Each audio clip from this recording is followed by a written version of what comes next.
Professor, eu estou com uma bobina dando continuidade com terra. Aí fiquei na dúvida. Fiz o teste que vi na aula, uma ponteira na bobina e a outra no aterramento. Ela não bipou, deu continuidade. Ela não bipou, deu continuidade. Ó, vamos lá. As bobinas, né, chamadas aí vulgarmente como bobinas, mas o nome correto seria indutores, eles criam campo eletromagnético, né, e geram induções aí.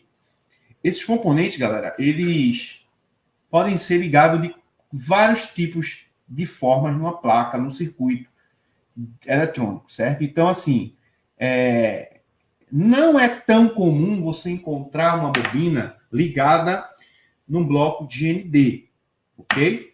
Porém, né, nos circuitos integrados, PMIC e FPMIC e alguns outros componentes como esse, a gente pode encontrar resistores, capacitores e também indutores ligados ao GND. Então, como é que eu vou saber se realmente aquilo está certo ou aquilo está errado? Quando eu verifico aquela bobina, né, aquele indutor, como é que esse indutor está ligado no seu circuito, certo? Se eu pego uma bobina, um indutor, eu vou fazer um teste de continuidade, né? Como seria a continuidade? Verificar se eu tenho ligação de um ponto a outro. Vamos lá. Para medir o indutor, para saber se ele está com as suas esfiras em dias, né? Se ele está realmente com o seu enrolamento ali dentro, que a bobina ela tem um enrolamento dentro, ok? Esse enrolamento dentro da bobina, eu vou tentar explicar aqui, galera, de outra forma. O indutor, galera, é o seguinte. Deixa eu ver se eu consigo colocar assim. Pronto. Ainda estou melhorando aqui, aí chega lá, a gente chega lá. Aos pouquinhos a gente vai chegando lá. O indutor é o seguinte, ó. Ele é um componente, vamos supor, eu estou aqui com... É porque fica focando na minha mão, ele fica procurando a minha mão aqui. Deixa eu ver se eu consigo um zoom. Vai melhorar, vai melhorar. Ainda estou enrolado aqui ainda, mas as coisas vão melhorar aí. Deixa eu pegar aqui o pincel. Então, como é que funciona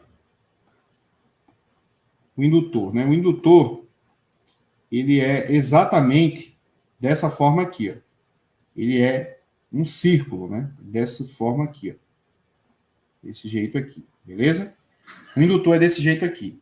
Ele tem que mostrar continuidade no multímetro, na escala do multímetro de continuidade, certo? A gente vai botar uma ponteira de um lado, a gente vai botar a ponteira do multímetro positiva aqui, beleza? Deixa eu colocar aqui, pegando prática ainda com esse negócio aqui. Mas a gente vai colocar a ponteira, por exemplo, positiva do multímetro de um lado. Ok? Para quem está começando agora, aqui de um lado do indutor. Do outro lado do indutor aqui, pessoal, a gente tem que ter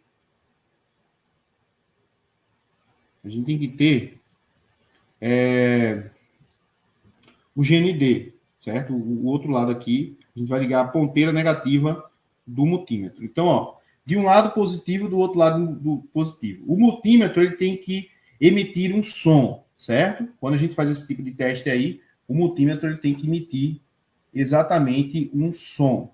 Essa câmera aqui está meio... Ele tem que emitir exatamente um som.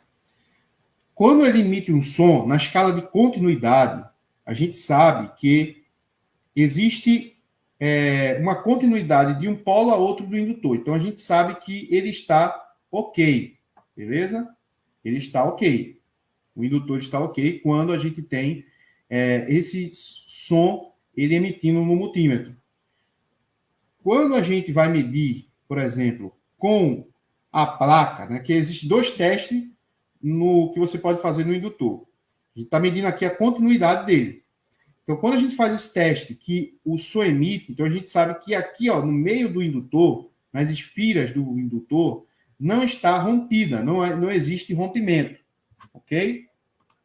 Não existe rompimento. Dessa forma, a gente garante que o indutor ele não está aberto. Se o indutor ele abre aqui, ó, se por algum motivo, por algum aquecimento, ele rompe aqui, ó, no meio, né, as suas espiras aqui, não vai haver continuidade, não vai haver som, né, no multímetro na escala de continuidade. Isso vai mostrar que existe um rompimento, né, aqui, exatamente no nosso indutor. Ok? Agora, presta atenção aí. Existe um outro tipo de análise, né, que a gente vai fazer com o indutor. Vamos supor, aqui eu tenho uma malha, ok? Aqui nessa malha eu tenho um indutor aqui ligado a ela. Tá aqui o indutor ligado ao GND. Beleza? E essa malha, ela está ligada aqui, por exemplo, a um circuito integrado. Vamos supor que essa malha ela está ligada a um determinado circuito integrado aqui, que a gente pode chamar de, por exemplo, PMIC. Ok? Então, aqui eu tenho um PMIC.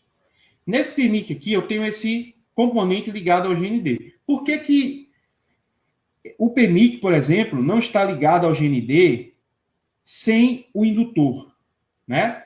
Esse indutor aqui, pessoal, ele está estabilizando o meu circuito integrado, ok? Meu circuito integrado aqui, PMIC, ele está sendo estabilizado exatamente por conta dos componentes que são ligados, né, a ele diretamente no terra. Por exemplo, eu posso encontrar um outro componente aqui, posso encontrar um resistor. Está meio feio aqui o resistor.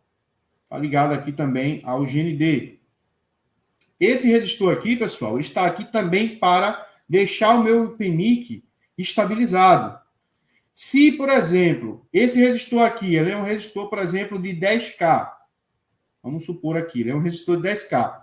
Se a resistência desse resistor, ela alterar para mais ou menos, vamos supor aqui, 100K, o que pode acontecer com o meu circuito integrado Power Management? Mesmo sendo um componente ligado ao GND, o meu Power Management pode trabalhar de forma instabilizada, ou seja, o aparelho pode estar ligando, de repente o aparelho não liga. Ou o aparelho pode, às vezes, nem ligar. Por quê? Porque esses resistores que estão ligados ao GND são resistores de pull-down, ok? São resistores que mantêm o nível lógico estabilizado no meu Power Management. Então, quando eu tenho aqui um circuito integrado, que ele tem componentes ligados ao GND, e esses componentes, eles alteram, né? Por exemplo, aqui o indutor, vamos supor que esse indutor aqui, ele abriu.